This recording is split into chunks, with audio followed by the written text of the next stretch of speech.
अनि कता जानु लागेको साथीहरु ल यो बोर्डर कट्ने हो गाइस हेर्नुस् यस्तो हामी चाहिँ 5 घण्टा लागिसक्यो हिँडेर आएको अब चाहिँ हामी यस्तो ठाउँमा जान लागेछौँ हामी यहाँ 6-7 जना छौँ अनि हेर्न सक्नुहुन्छ डाँडा काँडा सबै यस्तो छ डाँडा काँडा सबै बवाल छ पुरा खेती यस्तो सुन्तला स्याउ ज्यादा हुँदछ खेती पनि छ हामी चाहिँ अब कहाँसम्म पुग्छ कहिले पुग्छ गन्तव्यसम्म हामी हिँड्दैछु बिहान 5 बजे हिँडेको गाह्रो भइसक्यो हिँड्नुलाई अब हिँडेकै छौँ गाइस हामी चाहिँ कहाँदेखि कहाँ आइपुग्यो थाहा छैन बिहान अनि 4 बजी 5 बजी हिँडेको मान्छेहरू अहिलेसम्म यार कति दुःख छ त युकेको बोर्डर अब भन्छ साथीहरू खै त्यो त थाहा भएन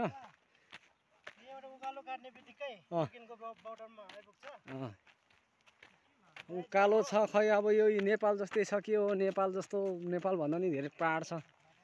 के हो यस्तो हामी आफै छक्कै परिरहेको छु म पनि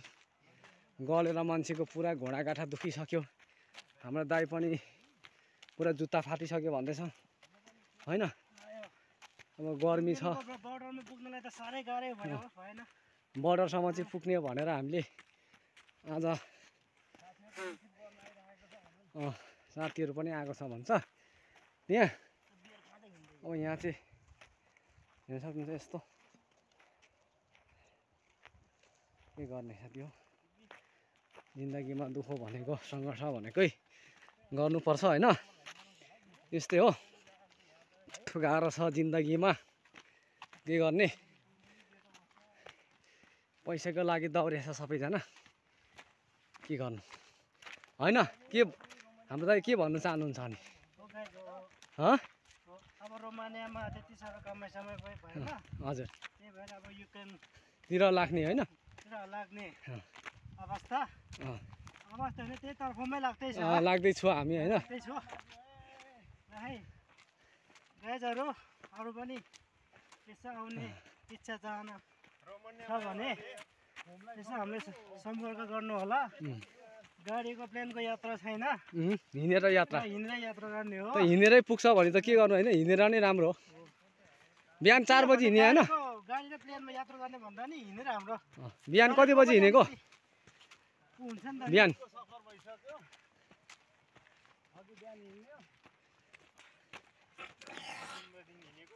3 बजी लगभग 3-4 बजी भएको थियो होला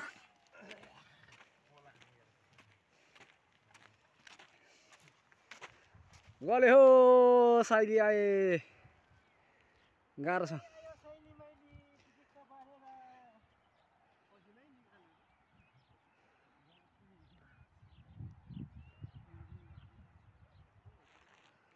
म साथीहरूले मलाई छोडिसक्यो यार गाइस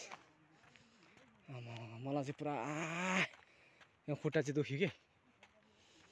पसिना आएर खुट्टा दुखेर त गाह्रो भएको छ के गर्ने तपाईहरुलाई म यो भिडियो अपलोड गर्छु तपाईहरुले फुल भिडियो हाल्नु होला म यस्तो भिडियोहरु अपलोड गर्दै गर्छु गाइस यो थलै बढिसक्यो धेरै खुट्टा दुख्यो लोड भइसक्यो है अब माथि एकचोटि डाँडामा बस्नुपर्छ है लहर गलेर गाइस अब बिहान भनेपछि अहिले कति बजी भयो 3 बजी हुन्छ 4 5 6 7 8 9 10 11 12 8 घण्टा 9 घण्टा भइसक्यो हिँडेको अनि खाएको अहिले नास्ता गरिरहेको त्यहाँ हामीले यहाँ नेपाल जस्तै छ अब भन्नुपर्दा अब गाह्रै छ गाइस खेतीहरू यस्तो आनन्द छ देख्न सक्नुहुन्छ जस आनन्द त आनन्दै छ तर के गर्ने अब गाह्रो छ हैन जाउँ अब लगभग हामी अब कतिखेर पुग्छ के हुन्छ तपाईहरुलाई देखाउँछु त्यहाँ पर पुगेर पनि के कस्तो हुन्छ साथीहरु आएको छ भनेछ त्यहाँ हैन गलेर लोत भइसक्यो हातहरू यस्तो भइसक्यो हेर्नु न पुरै गर्मीले खासै गर्मी त छैन तर हिँड्दा अब गर्मी हुँदो रहेछ होइन धेरै अब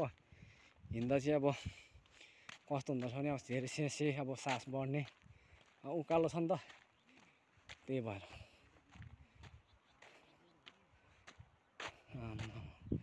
आनन्द छ नि गाइस हेर्नुहोस् त त्यहाँ तल त्यस्तोमा बसेर यता माथि आउँदा त कस्तो आनन्द फिल हुँदो रहेछ के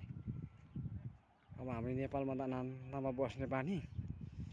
अब यहाँ आउँदा चाहिँ अब आनन्द नै हुँदो रहेछ गाइस यस्तो आनन्द हुँदो रहेछ के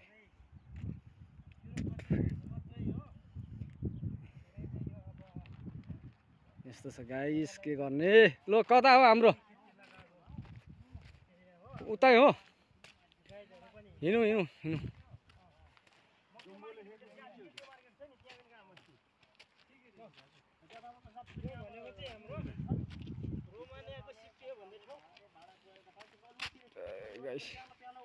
लाग्यो है लाग्यो जिन्दगीको गोरेटोमा